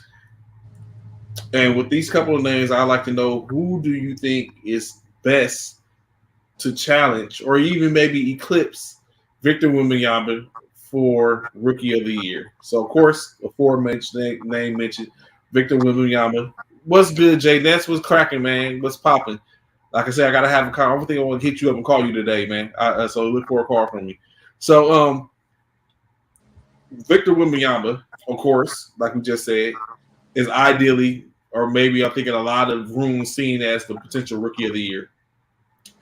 After Victor, we have Scoot Henderson, Amen Thompson, Azura Thompson, Brandon Miller. And Chet Holmgren. Out of those names, who do you think puts the most pressure on Victor, or do you think any of those names potentially are the Rookie of the Year? I'm going with Brandon Miller. Wow, really? I'm going with Brandon Miller. I think his potential is through the roof, but I also think the only reason I would have put Scoop in there, but man, I don't know. The whole Dame situation probably gonna mess that up for him. You know what I mean?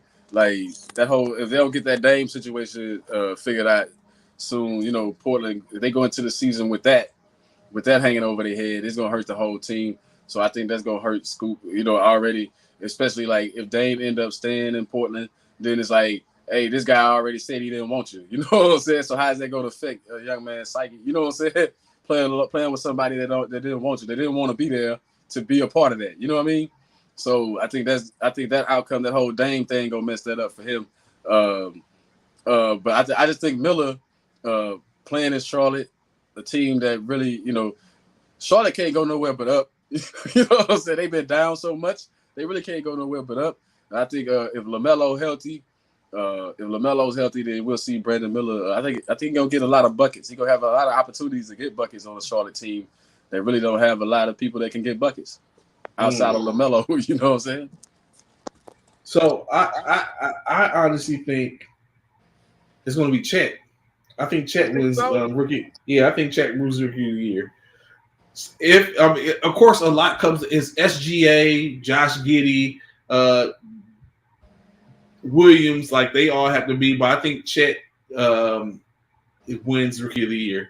I think they are almost the same in Victor and Chet, but I think we see Chet did a little more with his body. I don't think Victor wins rookie of the year.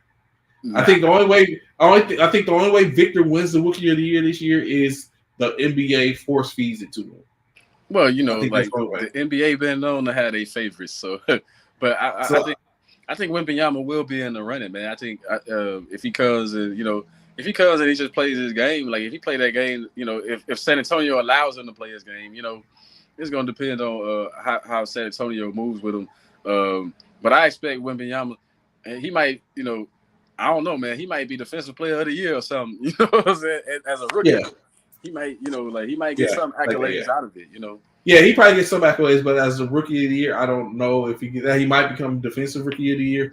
But I think it, like you said, but as far as the rookie of the year, I don't know. I think that definitely goes to. I think someone else gets it. I would even say I'm in. Like I hate to say it, but I'm keeping my eye on the Houston squad, man. I think Houston is poised and ready, especially now that they got a coach.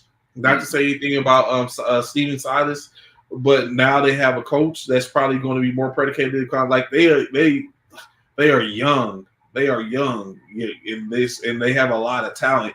So it's a couple teams that's like that. When you look at it, Detroit is another one of those type of teams, which houses another Thompson and Asura. So it's a couple of them out there. I don't know about Charlotte, like Brandon Miller, maybe, but like you said, you don't know what you're getting for the most part. They did bring back what's his name from last year, Daniels. So they add something. If Ball comes off the injury and can play, maybe Charlotte is a problem potentially. Isn't Jordan Hayward still there?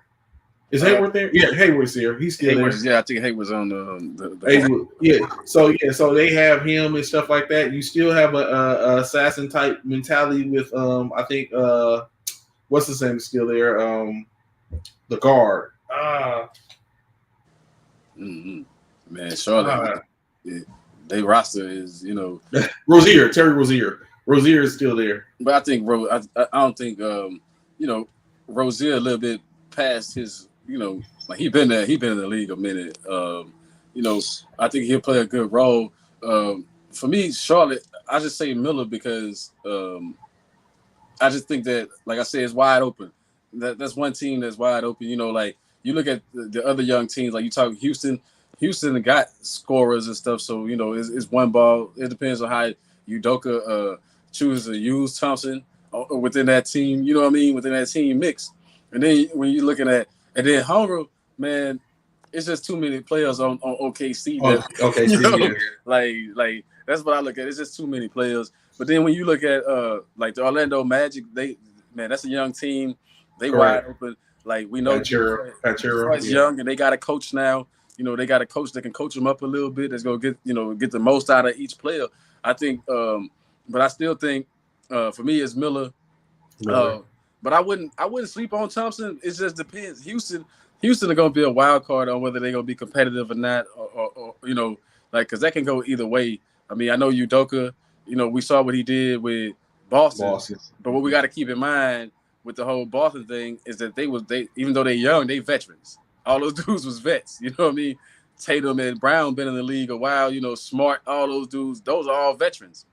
Now, can Udoka do it with this young team like this? Like he basically got like a college juniors and seniors on team, when you think about it. You know what I mean? He basically has a adult AAU team. Yeah, that's so. we would have to see what Udoka can do. It'll be interesting to see what he can do with that team. Like you got the potential, but can they put the potential together and really make something of it? And so, you said something that sparked something I was thinking about earlier that I couldn't remember. Now I do remember it. Just like you said, Amen Thompson, maybe the point guard. I don't know. If this Jalen Green or Kevin Porter Jr. was to run the point, but maybe Amen Thompson runs the point. Additionally, that made me think about the transition where James Harden, who wants to go back, this is funny, interesting too. James Harden says that the relationship in Houston is unrepairable. I mean, not Houston, is the relationship in Philly is unrepairable to where he can go back. But think about what he's asking of Houston how he left Houston. That's what. That is like the most like, bro, like, what are you doing? What are you talking about? If I'm Houston, we don't really want you back. Like, know, if we do take you back, you got to be some guarantees that you all in, man. There's got to be some guarantees that you won't pull stunt that you pulled before. But it's James Harden though. Like, if I'm Houston, I don't even want him back. I don't even take the gamble.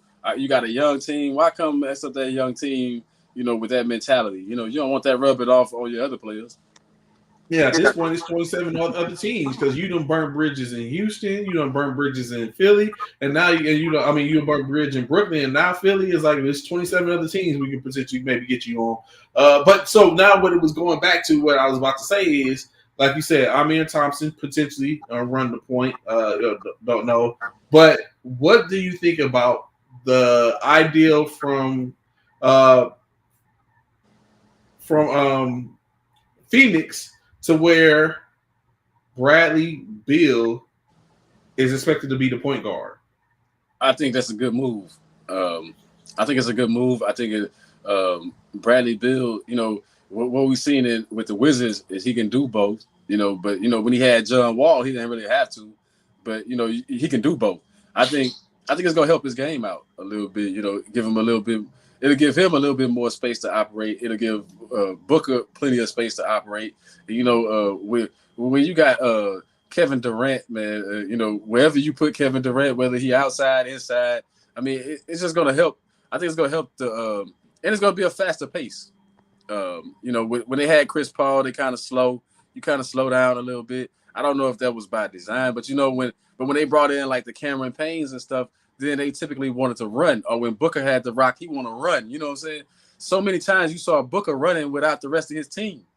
Now you got Bradley Beal. You'll see a little bit of that mix of that running, and then they half court. In the half court, it's gonna be hard to. You gotta have to pick and choose who you want to stop. Like, you got to pick and choose. Am I gonna try to stop Durant? Am I gonna try to stop Booker? Or am I gonna try to stop Bill? It's gonna present problems. And that's true. And so is that a fair assumption to say that the Phoenix is your pick this year? No. Okay. The only reason I'm not going to pick Phoenix is, man, they always have bad luck. Like it's just one of those teams that always just have bad luck. No matter how good their teams are, they just have bad luck. And it goes back to the Nash days. It goes back beyond that. When they had Barkley, you could never get over the hump. Something always, like Barkley took them to the finals one year. And then after that, what did they do? They were just an all right playoff team, and that was because Kevin Johnson got hurt. KJ stayed on the injured list after that. It's just one thing after another for the Phoenix Suns. In the most recent, they just didn't live up to the potential, but they didn't have a strong enough bench, and you still got to worry about their bench players, man. Like, you can't at this point. Do you really want Kevin Durant playing 40, 45, 45 minutes, man? Do you really want him playing that many minutes? Yeah. You got to try to limit his minutes, get his minutes down to manageable or something. If you're going to load manage on the court, I'm just, he got to play less minutes. Him, Booker was playing way too many minutes. You got to do something. If they can get some bench players, they'll make a good run. But for me in the West, I'm still looking at, but you can't sleep on the Warriors. They're gonna be tough again. But I'm looking for Denver to try to repeat. I think Jokic. You think Denver still got it? I think Jokic, the mentality of the coach, the fire that's in the coach, rubs off on the team. I think Jokic gonna want to do it again. I think he's gonna want to say, "Hey, man, and one is not enough. One is not enough for us. We can do this again." Jamal Murray. I think they just have that. They can have the West potentially on lock. Or compete for a while now. Now that they done got over the hump, because Denver was one of those teams that I talked about. Phoenix, something always happened. They get in their own way, or injuries happen. And now you get to see from the bubble team. You finally got to see that team that you wanted to see. Remember the bubble? They had so much promise, and you got to see that team. And I think, sometimes all it takes is for you to open up that can, and and the worms get to wiggling, man. So what I think and what I've witnessed, especially when it comes in the West, is now I think what we cannot experience is not enough now. I think definitely the youth or the youthfulness of a team that has some experience ends out winning, because we see the Lakers. Of course, we know they probably were the experienced team. It got them to the finals, but it wasn't enough. Experience for experience, Steph versus the Lakers, it was a little bit different. So I think a team that has a mixture of both, an even mixture of both, is that team in which we can probably count on. Here's the reason why we keep seeing Miami knocking on the door, Boston's knocking on the door, Golden State is always relevant. Denver is now in that. So I don't know if there's another team that be up and coming now to have that mixture of experience and youthfulness that's going to get them there. Because we remember OKC, when they was just youthfulness and it was skills, we see they were able to get there, but they wasn't a match. They was overmatched. So what I'm saying. So I think that's definitely what it is.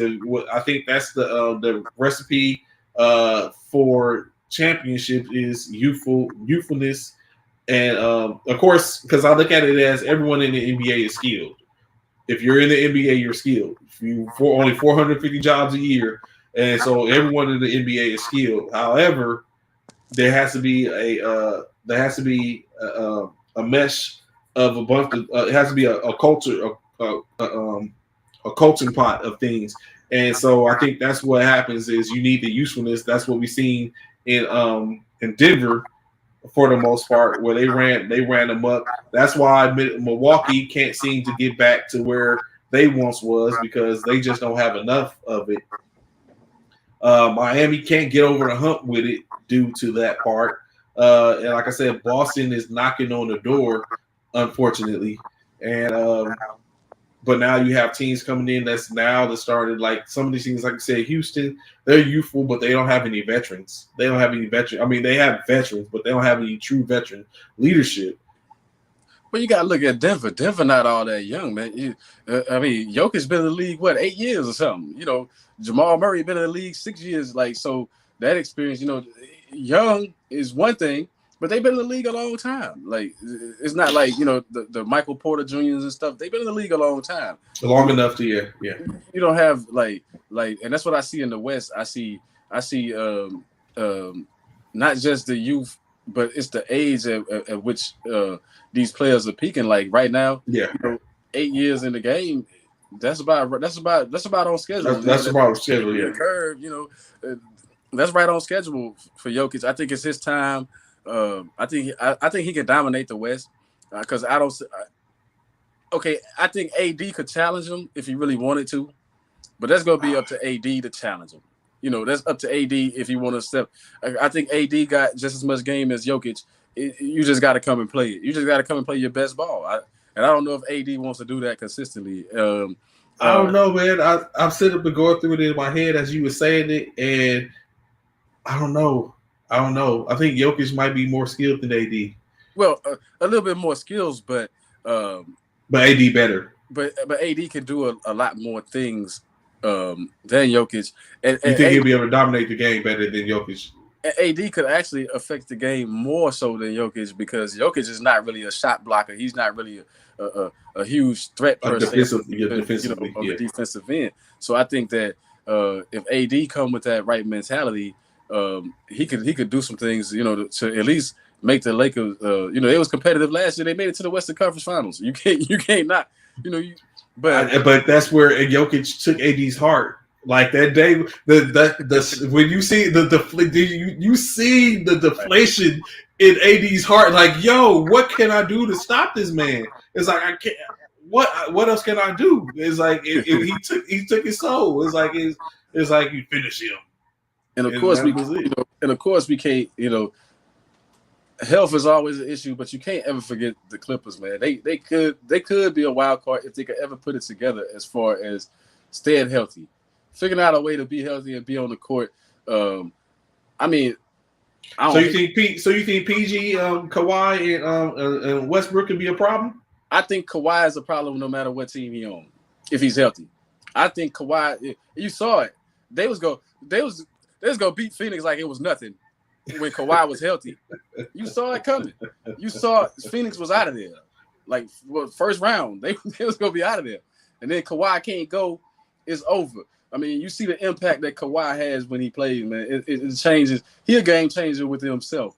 And I think for him, it's not just the scoring of the ball. It's on the defensive end where I don't know if they run zone. It don't look like they run a lot of man when but if they put him in the middle and he can play all 5 positions, that makes a whole lot of difference. When they turn up, when the Clippers would turn up the defense on teams, I think it was a regular season game. I saw them playing against Denver, and Denver was blowing them out for a while. Or was it Phoenix? It was Phoenix. Phoenix was blowing them out for a while, and then all of a sudden they turned up the defense, and they end up routing the Denver. I mean, they end up routing the Phoenix Suns. It's like, hey, when they turn up the defensive intensity, they're a different team, but they just got to stay healthy.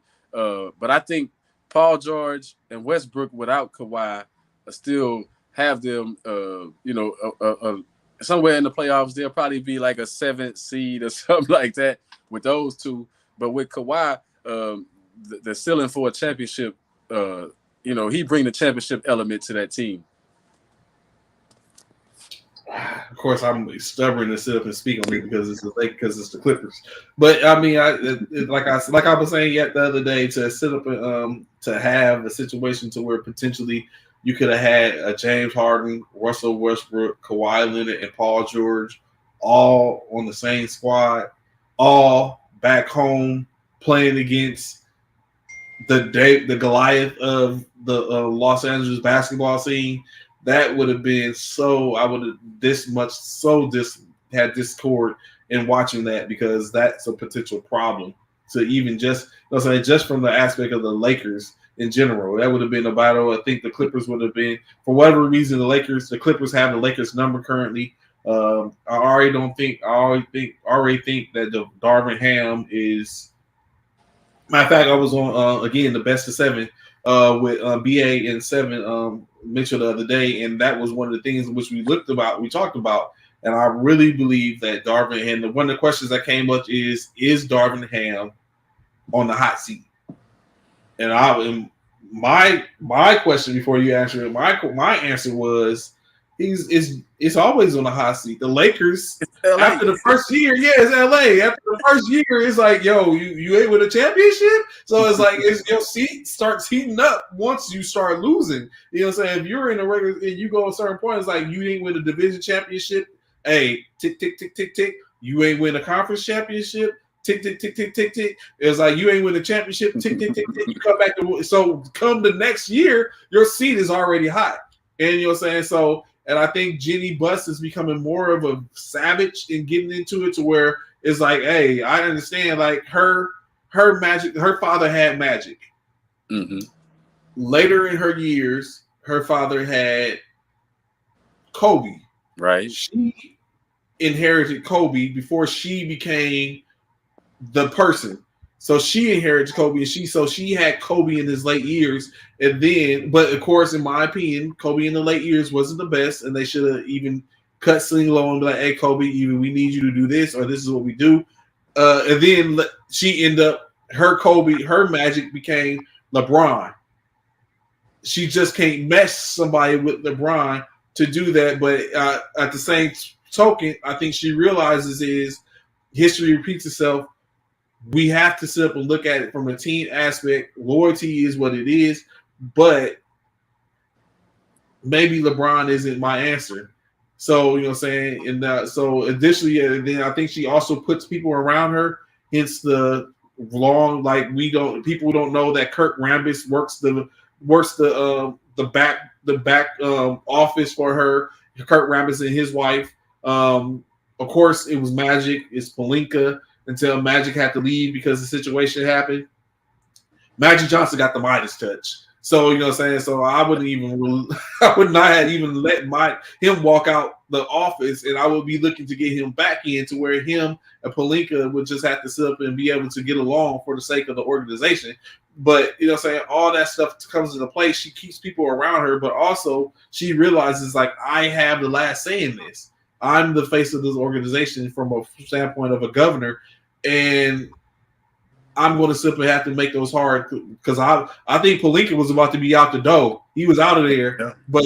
but he did some. He made moves 2 years consistently to where he has put them back into where they could potentially be a contender. So it's like, okay, he bought himself some extension of it in the sense of, okay, we should look at you differently, but it's LA, so it's definitely one of those. But yeah, but you were about to say Darvin Ham is C hot? Oh, as always, two teams where your seat will always be hot, and that's Boston and that's LA. Like the expectation of championships is just too high. The fan base wants to win. You know, when you got a lot of especially LA, a lot of high profile fans. They're not coming out. You're not selling tickets just to watch you play. They come to watch you win. You know, Yeah. If you're not winning and those seats are empty, you know, like it's different when the crypto is empty. Ain't that what it's called now? Crypto. Yeah, crypto.com. Crypto is empty than being San Antonio being empty. You know what I mean? Yeah. Like that's a bad look for the NBA overall. Like they understand, like, and that's the thing that I think Jeannie Buss understands the most. She understands where she is. She also understands what her dad was doing, what he brought to the team. I do agree with you on the Magic thing, but I also look at. I think we talked about it one time when I was on the show, on this show here about letting go of all those players. Where would they be now if they? I think they would have had a pretty good dynasty run if they had LeBron and they would have kept some of those younger players. But we see Lonzo Ball, he's hurt now, but think about Brandon Ingram. If you would have kept some of that talent, Kuzma, Clarkson, like all that. D'Angelo was back. You know, so he's like, yeah. And what about KCP? I got to give him his. You know, he did. You know, he contributed a little bit to the Denver winning, but you know, like he was a huge part of what they did. What they did in LA.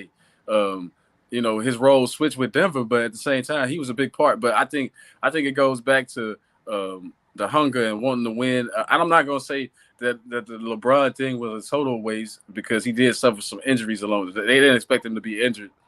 You can't count the injuries in there, but you got one championship out of the guy. You know, age does play a factor, but you got a championship out of him. That's what you wanted. You know, maybe you wanted more, but you at least got one. A lot of teams don't have that. A lot of teams would love to trade places with the Lakers as far as, hey, you won recently. You know, in the last 3 or 4 years, you won. Yeah, 4 years, 5 years, going on 5 years and won the championship. And then, but like you said, out of that championship team, only 2 players remain. And that's the top 2, AD and LeBron. The coach is gone. Like Vogel, he sit up and slowly, like you said, hot seat. They won a championship. Hey, that's what I'm talking about. Next year, click, tick, click, click. The year after that, you out of there. Like it's like, come on, 3 years removed from a championship, and they got rid of the man, and now he's in Phoenix to where he's going to have another opportunity to sit up and do something different. So it's like it's definitely, like you said, without a doubt, it's a hot. That's thing hot. Pelinka. A lot of sleepless nights for that guy. He had to have a lot of sleepless nights. Like, without doubt. no rest, you know, to try to keep up. But I think overall, Ham gonna realize like the pressure. Like he tried to play it cool when you watch the bruh do the interviews and stuff. He tried to play it cool, but I think at some point the pressure. We've seen the pressure in LA get to a lot of people, not just players. And yeah, they did. Yeah. They did let Kobe overstay his welcome, but it's Kobe Bryant. What you gonna do? He was the city's go job. the Yankees wouldn't tell Derek Jeter, get out of here, or just take this. You had to play that whole Kobe thing out. That's just how it was. He meant so much to the organization. You know what I mean?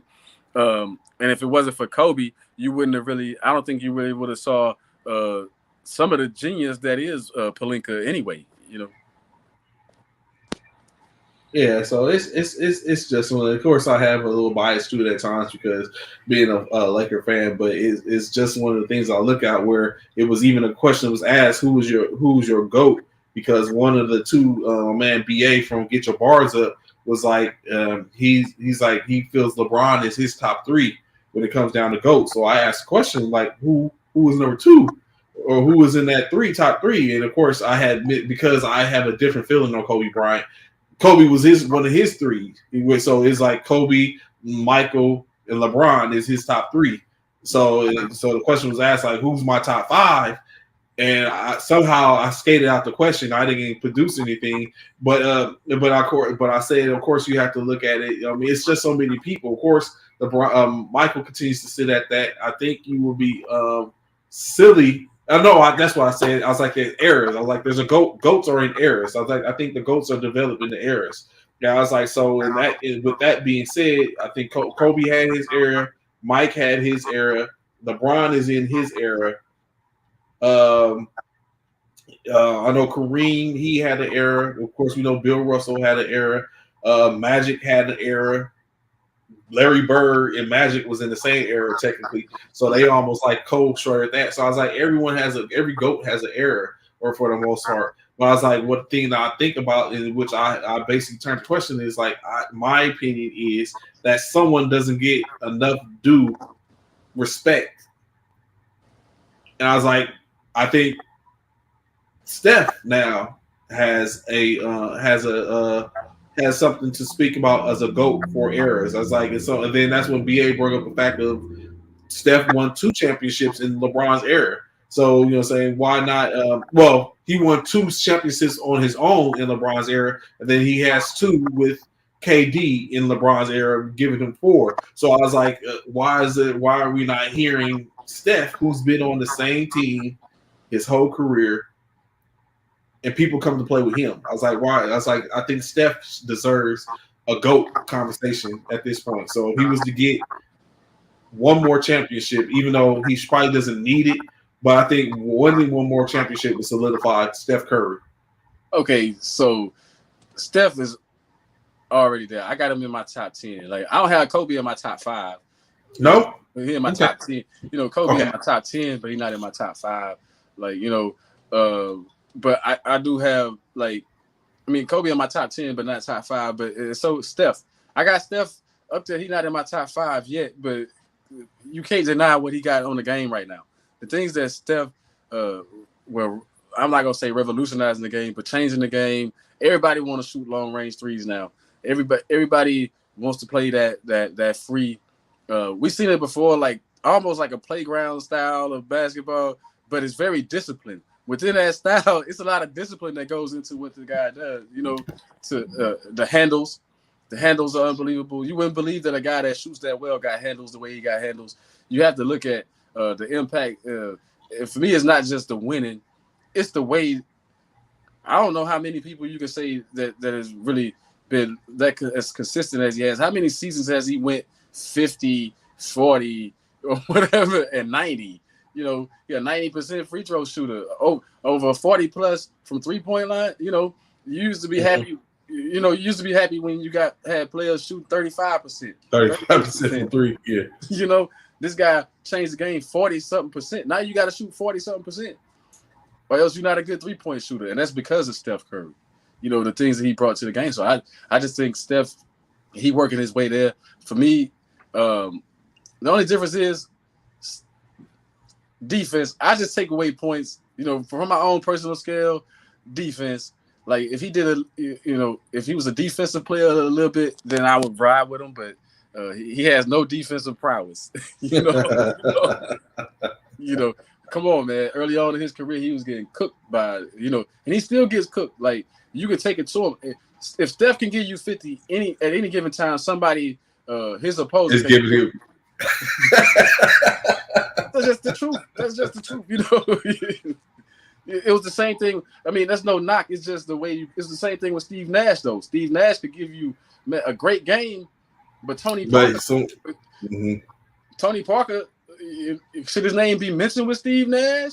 But he gave Steve Nash the business year after year. You know, I think you find the matchups, and it's just no knock against Curry. It's just that, you know, he's not there. Where I think, you know, like versus a Chris Paul who always is one of the steals leaders. You know, so you could say, hey, Chris put it down on the defensive end. He's steals leader. You know, jumping in those passing lanes, quick hands and stuff like that. You know, those are the things that make a difference to me. But Kobe not in my top 5. Anybody that got Kobe in the top 3 had to be born in that era, had to be young. Because for me, Kobe, I won't say he was in Shaq's shadow, but what a lot of people don't look at is Kobe came fresh out of high school, and you say, yeah, he's young or whatever. But Kobe didn't have the accolades, man. No Rookie of the Years, no MVPs, no, you know, and you could say he could have been given the MVP here or there. No. Kobe, name some good teams that Kobe had, like just Kobe, where it was no Shaq. Name some good teams. You know, that came later on, you know, that came later on with the with Pau Gasol and Lamar Odom. But he went almost a whole decade, you know. But 96 when he came in to 2006, 10 years. 10 years, you can't say that Kobe really, you know, really moved the needle all that much. He was a great scorer, great highlight film. Some would call him a ball hog or whatever, but that's about trusting your teammates. But for me, that's what separates. That's the gap between Kobe and Mike and the LeBrons. Like Kobe early on had to fight to get on the court, first of all, and then once he got on the court, he wasn't like you say. I won't say Shaq. But Shaq was the man on those teams. Everybody knows Shaq was the man on those teams. I'm not gonna say Kobe was a sidekick, but Kobe was finding his game, and I think because he was allowed to play with a Shaquille O'Neal, he was able to blossom into something later on. I mean, you know what I mean? Like that fed his fire. To me, that made the difference with Kobe for me. You know, that made all the difference because if you would have expected him to do, Kobe couldn't have done what LeBron did. I know it's 2 separate eras, but he couldn't have came in. And Kobe been straight out of high school and took over the game. Took over, take over, you know. And then in 3-4 years, you in a championship. I don't think Kobe could have did that without Shaq, without having a Shaq to allow to blossom. Remember, LeBron did that with Mo Williams. He did that with Eddie with Boobie Gibson. Right? Shout out my man Boobie though, man. Texas, you know, you gotta hold that. But exactly, you know, I think those what separate things. And people don't like to hear that about Kobe. I don't know if it's because he passed away or what, but people don't like to hear some of the hard realities of the whole Kobe Bryant situation. But he just wasn't as dominant as people. He was great. Don't get me wrong. He was great. I love Kobe. I'm a huge Kobe fan, but he just wasn't as great as as those other names like Steph,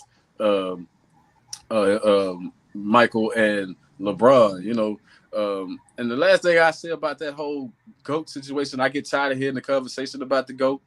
You right, it's GOATs in every era, and the only reason my old school behind would keep Mike at the top of the list is I look at the numbers. If you break it all the way down statistically, LeBron played 20 years, and in his 20th season, he passed Kareem. Look where Mike was on the list when he retired, and he retired like 2 or 3 times within his career. But Mike played a total of, I think, 15 seasons if you add it all up. And you got to remember one of those 14 seasons if you actually count, because remember the one season, I think it was 87, he was injured the whole season pretty much. He didn't play. So if you count up imagine what he would be if he played 20 years or if he played, you know, if he didn't retire that little stretch. Imagine what he would be on the scoring list at different places, even on the defensive list with more defensive player of the years. I mean, all defensive teams and stuff like that if he didn't retire in the middle. Remember, he missed like almost 2 years in the middle of what was considered his prime, you know. But he had an overlapping era. Like he started in the 80s.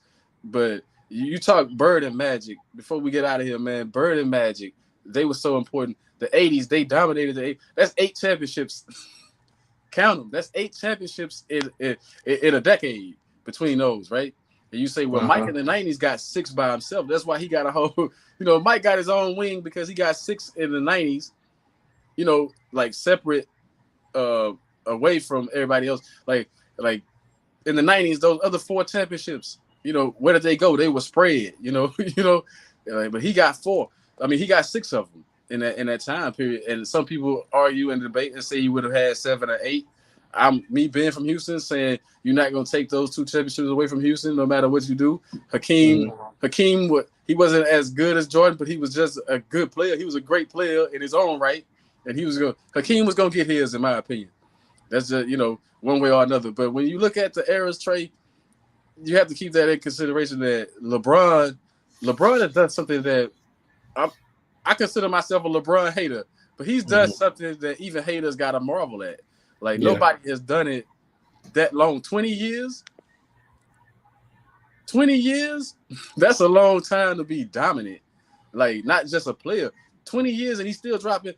He's scoring more points now than he did early on, in his prime. When you look at it, he's averaging 30 now.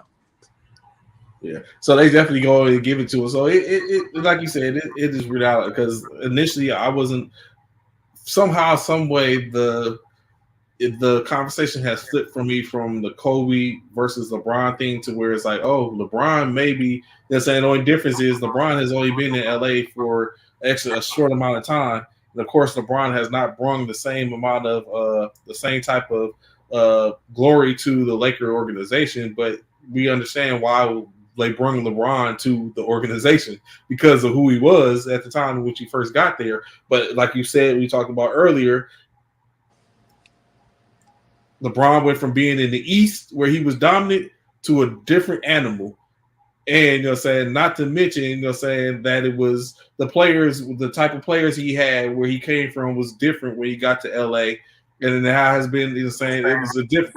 He played for Miami and Cleveland that do not amount to LA. It's a whole different lifestyle. It's a whole different situation. Not to mention that LA is in the West and it's dogs in the West. And it wasn't just, saying the cakewalks in which they went through in the East for the most part. So he walked into a whole different situation where initially I don't think he had his head on straight in reference to it. And now in his later years is now where he's developing and understands the situation.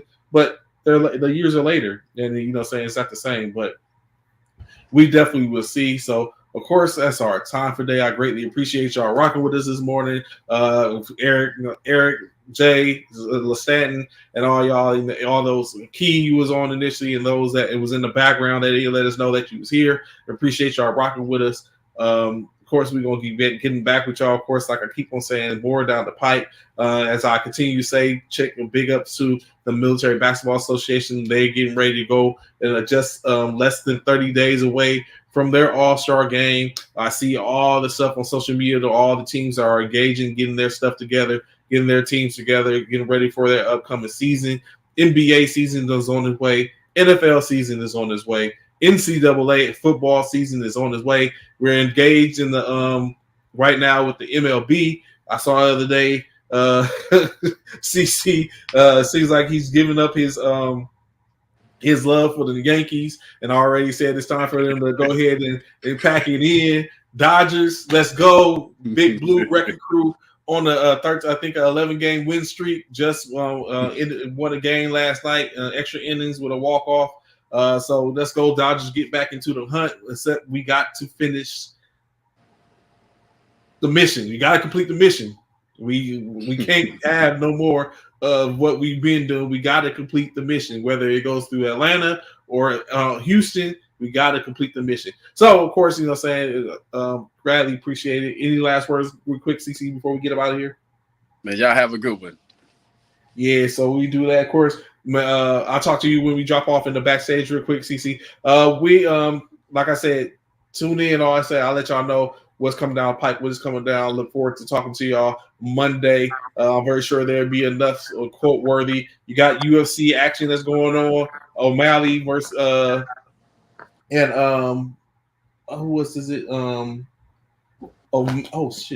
O'Malley versus who is it? UFC, I think it's UFC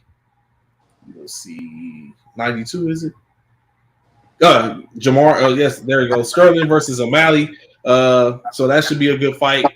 Actually, in this works. So of course that'll be there. I'm very sure there'll be more going on. WNBA action, like I said, 5 teams going on. As we continue to look as they get closer and closer to their champion, get ready for their championship. So look forward to talking to y'all most likely on Monday. Y'all enjoy y'all weekend. And peace. I'll holler at y'all. One.